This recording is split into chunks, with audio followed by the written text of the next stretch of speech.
Assalamu alaikum wa rahmatullahi wa barakatuh. Welcome back to our sixth and final episode.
Assalamu alaikum wa rahmatullahi wa barakatuh. Welcome back to our sixth and final episode. So, alhamdulillah, mashallah, we covered a lot of stuff in the past few weeks. And for today's episode, I decided to cover something that many of us may have questions about, something that I'm currently studying and experiencing as a therapist intern. So, inshallah, you all benefit. And the topic today is about the benefits of therapy. Let's talk about kind of its origins. How do we understand therapy from an Islamic perspective? And to start us off, I want to preface this by saying that this is not an invitation to everybody that, therapy is the best solution and the only solution possible. No, this is just an explanation about the benefits of it and what you can gain from it, inshallah, if you do decide to pursue it as a form of healing, inshallah. And then to start off with another point, the idea that our community as Muslims looks at therapy with a little bit of critical lens. They see it maybe as nonsense, or it's for crazy people, or that it's not effective, or it's unnecessary. And that's because there's a lot of misunderstanding about what therapy is actually about. You might see it on TV or on media portrayed in different ways.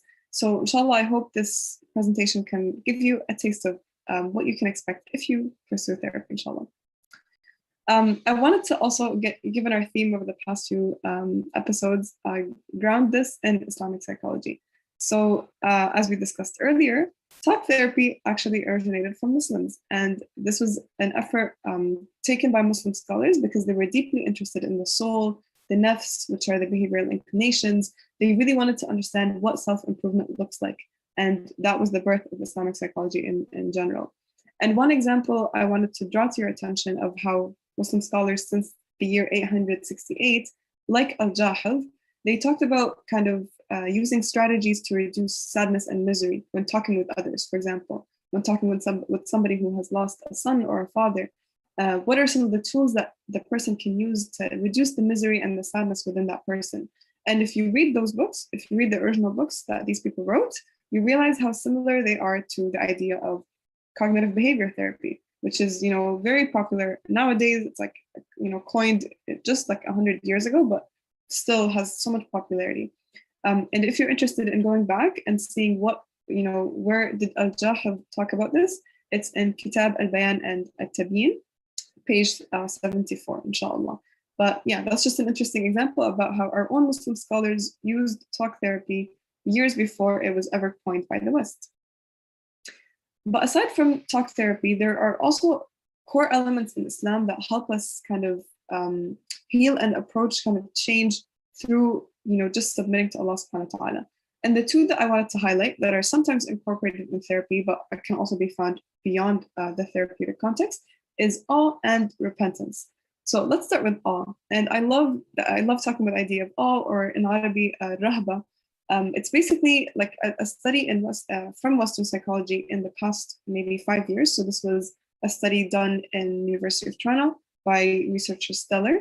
They basically looked at the feeling of awe in comparison to all other positive emotions, such as gratitude, joy, happiness. And they found that awe specifically was unlike all the other emotions. They found that people who experience awe, such as, for example, looking at a beautiful, breathtaking scenery or like a tall structure, that leads them to be more altruistic, which basically means that they were kinder to others, they were more helpful to others, and they were more pro-social in general. But not just that, even if these people experience negative awe, which means something like, fear or being shaken, like you saw something like that, shook your bones and you're like, wow, the hairs on your body like just stand up. Even that feeling also leads to pro-social behaviors. So not just the positive feeling of awe, but also the negative feeling leads to people wanting to help others and wanting to be kinder to others. So think about that in the context of, not just life around us, like the beautiful earth that Allah subhanahu wa ta'ala put us on, but also within the Quran itself, and how sometimes verses of the Quran can elicit those feelings of awe within us, both negative and positive awe. So it's just really like interesting to think about and look at. And how Western psychology arrived at it so late, and we had this information with us for so many years. The second piece is tawbah and repentance. And a lot of the reasons that people come to therapy is most likely kind of dealing with mistakes that they've done in the past, or just things in their life that they want to address that they're unsure they're deserving of forgiveness for. So the basic idea of tawbah is basically resolving your guilt and offering you a way to, escape the harsh self-critical thoughts, or sometimes the thoughts that come from shaitan, by, giving you a way, like, here's how you can make it better. And when you incorporate these concepts within the therapeutic context or within the journey of healing in general, that's inshallah where you can find most effective results. So those are just some pieces I wanted to highlight. So if, assuming that, inshallah, therapy is effective, how do we know which type of therapy or which form of therapy is more effective than the rest? Or how do I know that, something like therapy can actually help me? So interestingly, psychologists and researchers also wanted to answer this question of, how therapy is effective and which ones are effective.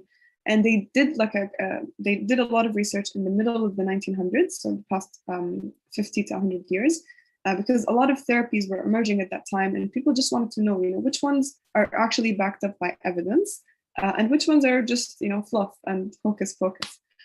So they found that across all the effective therapies, the ones that are showing effective and real results, like maybe cognitive behavior therapy, solution-focused therapy, emotion-focused, they found that across all of them, regardless of which approach you're taking, the one factor that seems to be leading to the change is the therapeutic alliance. And the therapeutic alliance basically is the trust or the bond between the therapist and the patient or the client. And this basically involves, the trust, feelings of compassion, feelings of empathy, feelings of just being heard and being listened to, like genuinely heard, as opposed to others, just, casually listening and giving, surface level advice. The person also finds it helpful when the therapist is sensitive to their culture, to their religious identity, and to their spiritual identity. So having that in mind as well has been, it's been shown in the research that this also is a factor in helping creating effective therapy outcomes. So this is just kind of helpful to think about if you're considering doing therapy, if you think this is a space for you, that, when you're looking for a therapist, it can be wise to think about all of the things that can help you build that therapeutic alliance, including maybe whether or not they're Muslim or that they're trained in Islamic psychology. I also wanted to talk about kind of the importance of therapy in the context of a world where we're giving a lot of prescriptions to people. So we're seeing that a lot of medical doctors are administering antidepressants or just so what's the word?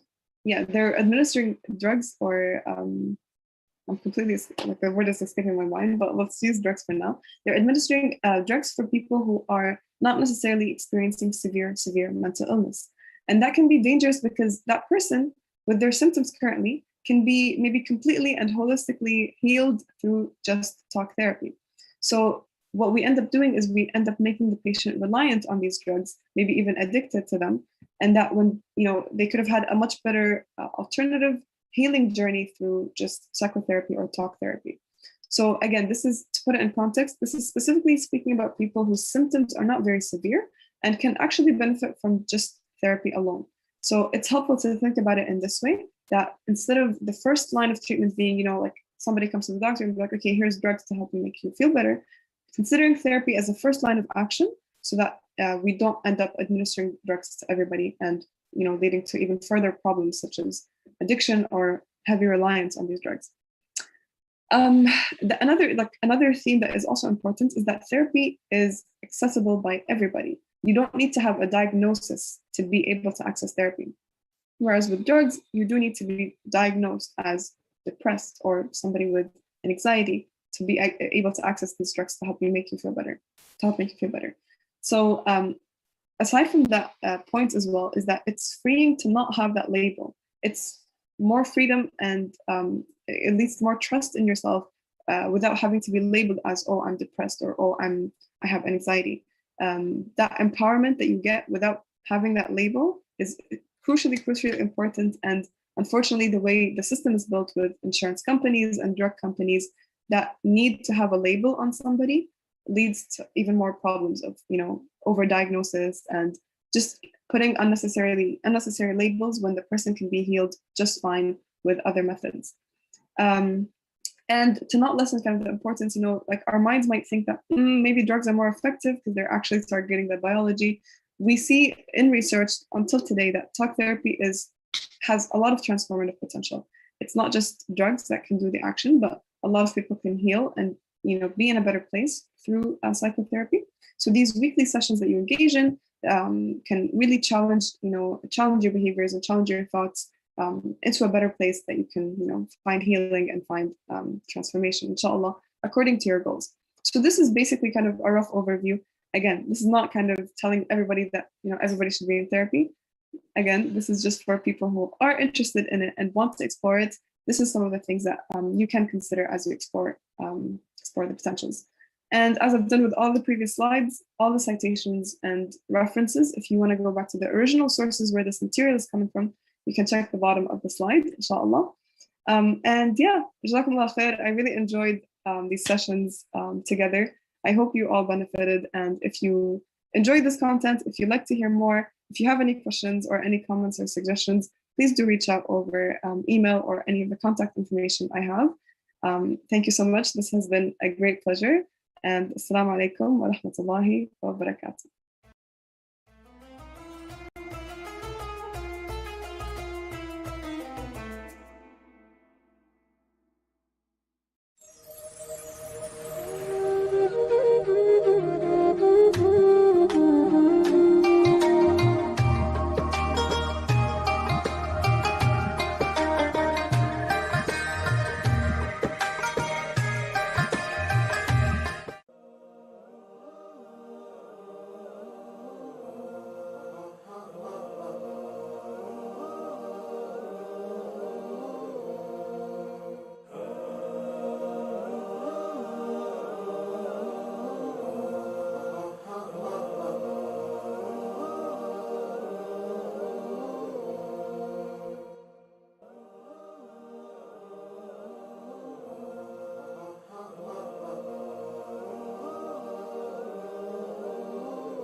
مسلمدو يهدف إلى تعريف المسلمين بالمراكز الإسلامية، يهدف إلى تعريف المسلمين بالمدارس الإسلامية، يهدف إلى تعريف المسلمين في كندا بداية، ثم المسلمين في شمال أمريكا، وإن شاء الله المسلمين المتحدثين والناطقين باللغة الإنجليزية في العالم من مثل أستراليا ونيوزيلندا وكندا وأمريكا، والمسلمين في ماليزيا وفي الهند وفي أستراليا وفي أي دولة يتحدث بها المسلمون اللغة الإنجليزية.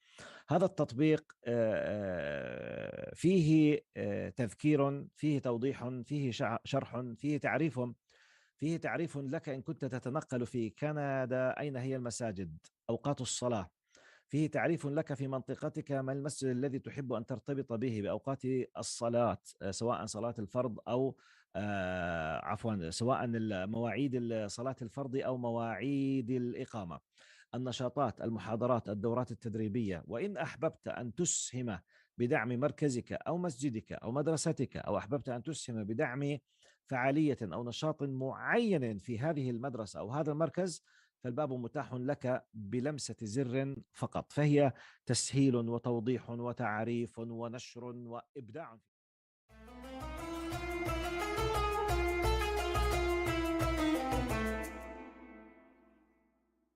بسم الله والحمد لله والصلاة والسلام على رسول الله. الإخوة والأخوات الكرام متابعي مسلمدو، أهلا ومرحبا بكم في حلقة جديدة من دروس من عالم السياسة. هل سمعتم من قبل بمصطلح الديمقراطية الموجهة Directed Democracy؟ مصطلح في غاية الأهمية داخل الأروقة السياسية. مهم جدا أنه نعرف هذا المصطلح، وخصوصا في الوقت الذي تكشف فيه الوجه الحقيقي والنفاق الغربي صانع الديمقراطية المزيفة. الديمقراطية كما قلنا من قبل هي أداة توهم المواطن أنه صاحب حق وصوت وله وزن، ولكن في حقيقة الأمر رأينا مرارا وتكرارا أن الديمقراطية هي أداة عبودية، ولكن مزينة ومزركشة ومنمقة. بنضحك فيها على الناس أنه في الآخر أنت حر، أنت لك صوت، أنت مؤثر، وأنت المالك الحقيقي. وبكل دهاء وخباثة وذكاء تستخدم لاستعباد الناس، ولكن كما قلنا بطريقة نظيفة وراقية وجميلة. مصطلح Directed Democracy أو الديمقراطية الموجهة بدأنا نسمع فيه عندما دخلنا في دهاليز السياسة، في سياسة الأحزاب وكيف تدار الأمور في الأحزاب. الأحزاب كما قلنا من قبل هي عبارة عن مؤسسات خاصة، فلها قوانينها الخاصة الداخلية التي تعنى بتنظيم أمور الأحزاب وتنظيم أمور المرشحين الأحزاب، اختيار المرشحين، اختيار قيادات الأحزاب وإلى آخره.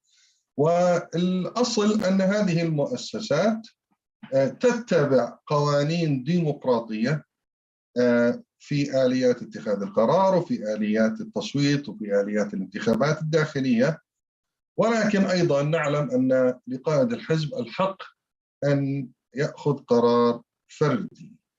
فعندما تفتح هذه الأحزاب أبوابها للجميع، هي أيضا لها القدرة أن تحدث نوع من السيطرة على اتخاذ القرار، ولكن مع إبقاء الوجه الديمقراطي المشرق. من أصعب الأمور وأكثرها حرجا أو دقة نراها في ترشح أو استقبال المرشحين لمناصب النواب داخل الأحزاب. الأصل أنه استقبال المرشح أو ترشيح إنسان يريد أن يرشح نفسه حتى يصبح النائب الممثل عن الحزب، يقدم أوراقه للحزب، والحزب يعني إن لم يجد مشكلة في قبول هذه الأوراق يرشح الإنسان نفسه ويدخل في انتخابات داخلية. وكثير من الأحيان نجد أن الأحزاب لها رأي معين في دوائر انتخابية معينة في أشخاص معينين، ولكن لا تريد أن تفصح عن هذا الرأي. ماذا تفعل؟ هنا تستخدم الديمقراطية الموجهة، تفتح الباب ديمقراطيا لمن أراد أن يرشح نفسه، حتى يعني طبعا حزب يسعى إلى حكم الدولة ويسعى إلى أن يشكل حكومة، لا يعني الأصل أن يظهر بمظهر ديمقراطي ونحن في دولة ديمقراطية. فيفتح بابه للجميع باسم الديمقراطية، ولكن يبدأ اللعب في الدهاليز ووراء الجدر وخلف الستائر في الديمقراطية الموجهة، أي يفتح لك الباب لاستيعابك بشكل ديمقراطي، ومن ثم ينفذ ألعابه الداخلية حتى يحصل على ما يريده بالطريقة التقليدية الدكتاتورية.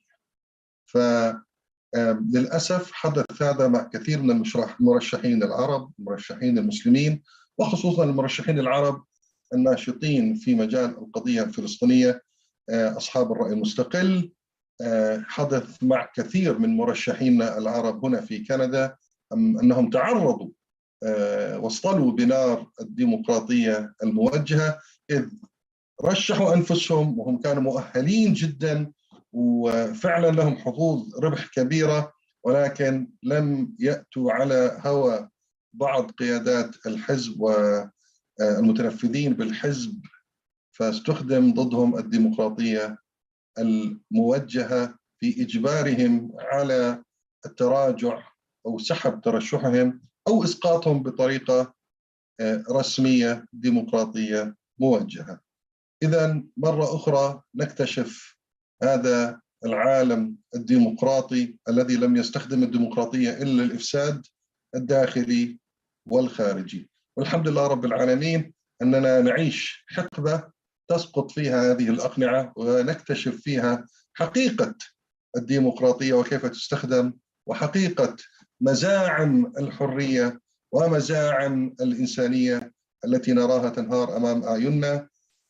والله ولا نقول هذا الكلام يعني طلبا منا أو رغبة منا بأن نرى دمار أو فساد ولا آخره، بالعكس، ولكن هذا من يعني يجعل الإنسان يشعر بنوع من الاطمئنان أن هذا الفساد يجب أن ينتهي حتى يستبدل بنوع من الحرية الحقيقية لرأي الإنسان التي تستند على كرامة الإنسان، الحرية التي تكرم الإنسان، كل إنسان مهما كان دينه أو عرقه أو معتقده. والله سبحانه وتعالى كرم الإنسان، ومن يقود العالم بشعارات يجب أن تكرم الإنسان، وإلا فالله سبحانه وتعالى يعني يجب أن يستبدلهم. وهذا وعد رباني نراه إن شاء الله يتحقق أمام عيوننا، حتى لا ننخدع بشعارات مزيفة. نحن نطلب الحرية للجميع ونطلب الكرامة للجميع. أسأل الله سبحانه وتعالى يرزقنا وإياكم الحرية والكرامة، وإلى لقاء آخر، نراكم على خير، والسلام عليكم ورحمة الله وبركاته.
This is Muhammad, and this is his MuslimDo app.